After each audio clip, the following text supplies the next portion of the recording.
Good morning. How's everybody doing? You braved Atlanta traffic. I'm so proud of you. Good.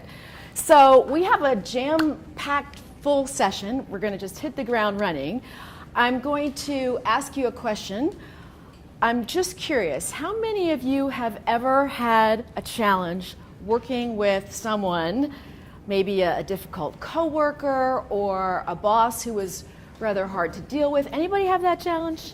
Not now, of course, but in the past. Okay, good. I'm not the only person who's had that challenge. So today what we're going to talk about is how to have more effective relationships at work and at home, because a lot of what we're going to talk about is applicable personally as well as professionally. And it really is about understanding how to get along with people. But first it comes from really understanding yourself too. And so what we're going to cover today is a couple of things. Really, I'm going to ask you to think about how to become more self-aware and how to really, understand how you react to certain situations, okay? And often what we see is we don't necessarily see our role in things, right? So we're going to talk about the value of having strong people skills and understanding what that really means, okay?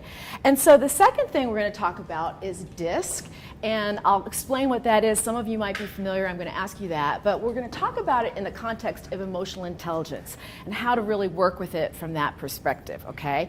And also, we're really going to think about how to be more aware of your reactions to people, how you might judge people, but also how to connect with people and how to really work with people so that you solve problems more effectively and resolve conflicts more effectively, because conflicts are going to come up. That's just the nature of reality, right? But I also want you to feel a lot more confident in your ability to positively influence people and really just explore how can I continue to do that on a long-term basis, right? Does that make sense? Okay, good. Sounds like a worthwhile goal for today? For an hour? Okay. So I'd like you to think about this. When you're working with people, they bring their whole selves to work, right? So I'm going to introduce to you two models, a whole person model as well as a people skills model. And I'm going to start with the people skills first. And in organizations and teams, basically there are four major categories of skills that I'd like to introduce to you. And the first one is really building trust. Trust is essential, right? It's the foundation of any good relationship, personal or professional.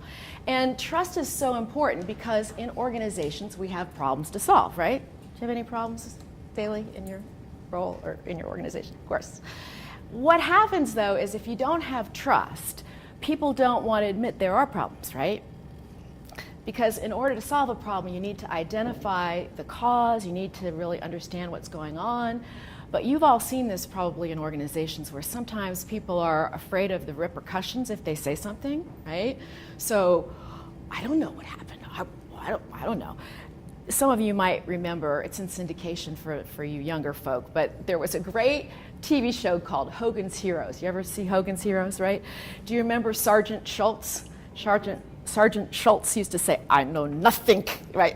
Forgive my terrible German accent, but it's that kind of thing you see in organizations where people don't want to speak up because the trust isn't present. So in my company, we work a lot on trust, and that's the foundation of everything. But then the third skill is really to facilitate change. And I say facilitate intentionally. Facilitate, any French majors?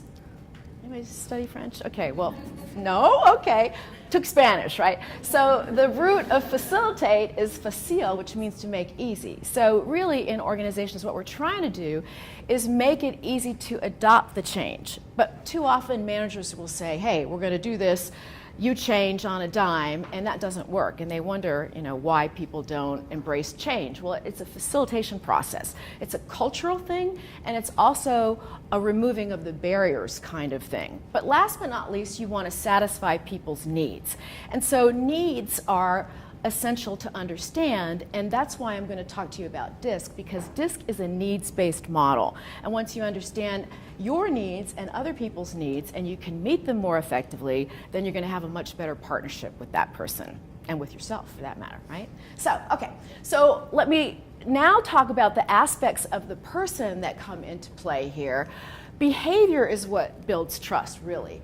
So have you ever done something you thought was going to be helpful for somebody, and for some reason they misunderstood your intentions? Yes, right? So it's really important to understand that people don't judge you or assess you based on your intentions, they do on your behavior. And when we get into the DISC assessment, we'll see that people have different ways they perceive the world, different ways they look at the world, different belief systems. So their intentions might be good, but the way they go about doing things are going to be very different, okay? And they often stem from thinking and feeling patterns of behavior. So we all have personalities and we have particular ways that we like to go about things. Some people are more outgoing, some people are more prone to anger, some people are more apt to withdraw when they're stressed. So it's important to understand all that, but that's what really helps you solve problems, right? How you think and how you feel, sort of using your gut, your intuition, and so forth. And then your values and beliefs certainly come into play here to facilitate change. You really don't change unless you change a belief, right?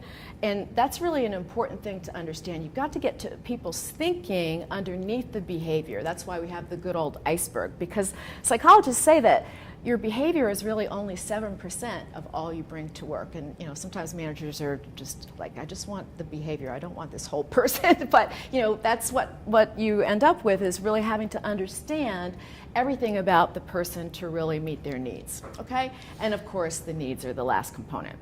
So that's our framework, this people skills model and the whole person model, okay?